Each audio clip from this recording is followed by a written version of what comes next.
the difference between road ride and off-road is cornering. And the whole thing is that you haven't got the centrifugal force of the tyre sticking on the floor.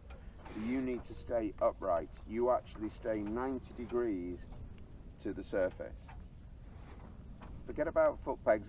You'll do different things. There's no right or wrong. People say, oh, you put your weight on the outside. You know, speedway rider does, but then on a motocross rider might turn inside weight and inside to get the weight in. So they will move about. Eliminate that really, just stay fairly neutral. The main thing is hips. Every sport I've ever done is hips. So the main thing is that you tilt the bike, because that's what's going to turn the bike, not the steering. So just lean the bike. You stay upright, so effectively you're outside the bike, and then this is the key, that your hips, your shoulders and your head face the direction you want to go. An easy way of thinking about it is you point your belly button where you want to go. Okay, your belly button that we call it in England. So it's that. What you don't want to do is that, to tilt the bike, which is a common thing with a road rider. Okay? Because then you've just turned the hips this way, the bike doesn't know what to do. So open the shoulder, the hips facing the way you want to go. Head, look where you want to be, shoulders and hips, but be outside the bike. Never ever off-road be inside the bike. Never. There's rare occasions, but never. Okay? Because if you hit something, everything's this side of the centre point, you've got to go that way. Whereas you here, you've got a kind of a counter that you can use. Okay, weight back, downhill, difficult with our bags. I'm starting to put it in my head now. I never thought about it before, now I can feel the back. But just be slightly back on the bike. It's all link braking, even in the Enduro, and it's really good. I've never had a problem with it, so I'd leave it at that at this moment in time.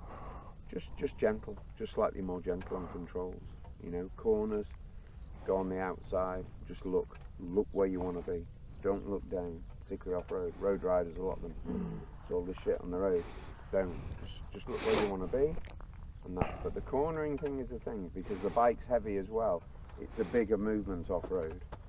It's a bigger swing of the hips, okay? It can be very subtle on a dirt bike, but it is, whichever way to balance.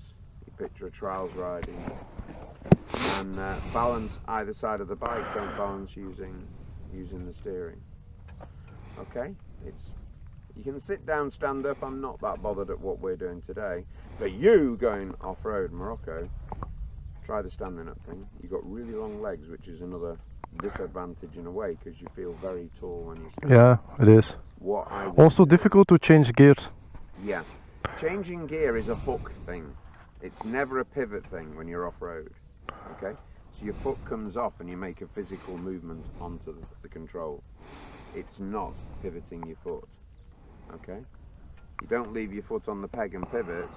You physically take it off and move the foot. Okay, so you know, I'd be like that. I'd go up gear and then down gear. I'm not pivoting on the peg. Okay, it's something you'll get used to. For you with being taller, when you're in the stand-up position, push your heels down.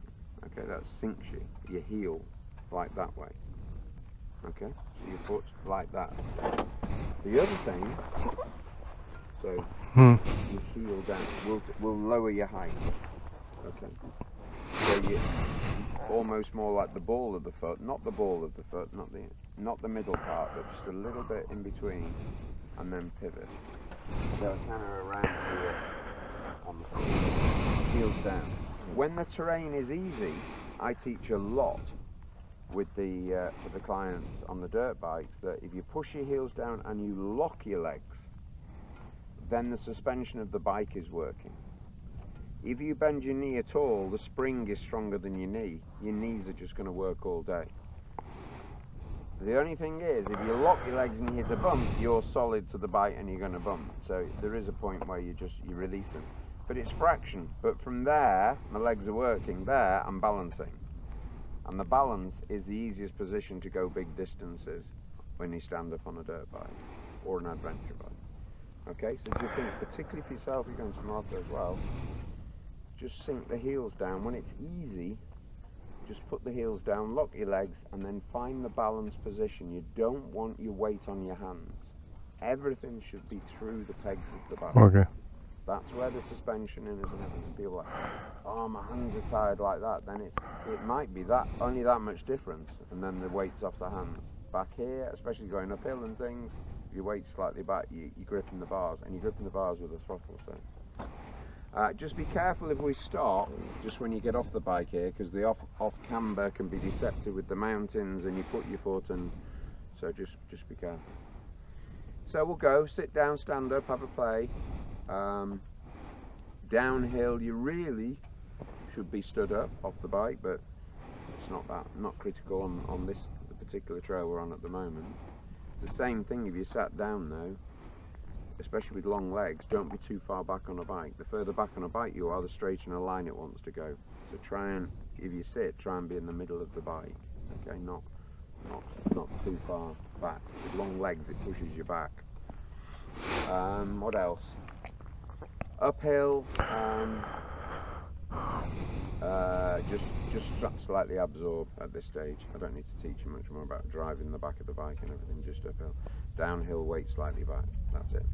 Just everything delicate on controls, nothing big revs, nothing big bites of the levers. If you can, with your gloves, use 2 fingers. For a guitarist, that's looking good. 2 fingers or 1 finger on the controls. You've then got a couple of fingers hooked on the bars in case you bump something. It's not going to be the case on a GS really, but it's a good habit forming thing for off-road. Okay, should we go and do it? We're going to go here, left, and then right. There's a little sign there, and then it's a beautiful trail around the mountain. It's, to be honest, this is like grippy as shit now. This is, put the bars in there. Enduro. put it into enduro now. Yeah, sorry.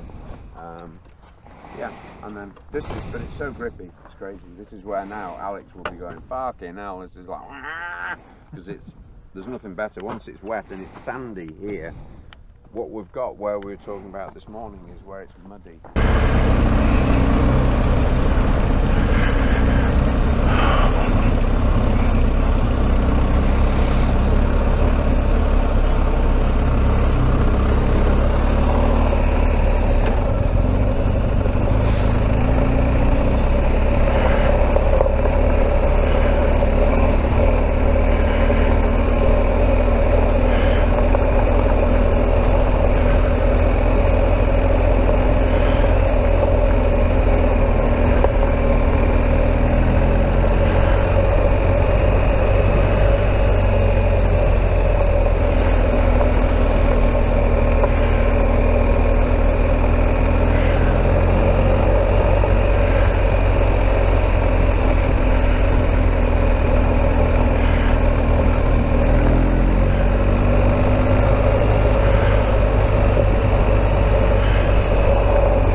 was following you, but the back end came round. Yeah, did you see me?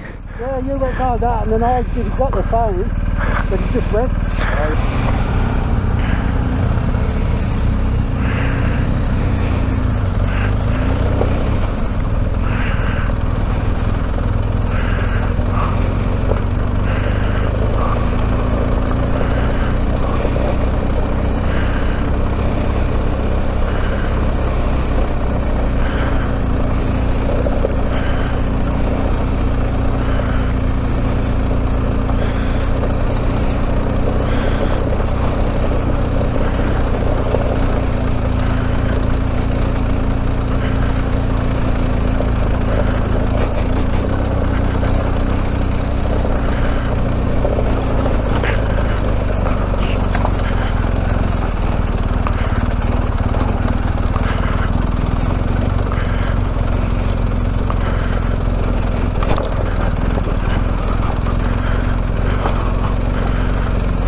Nearly lost it.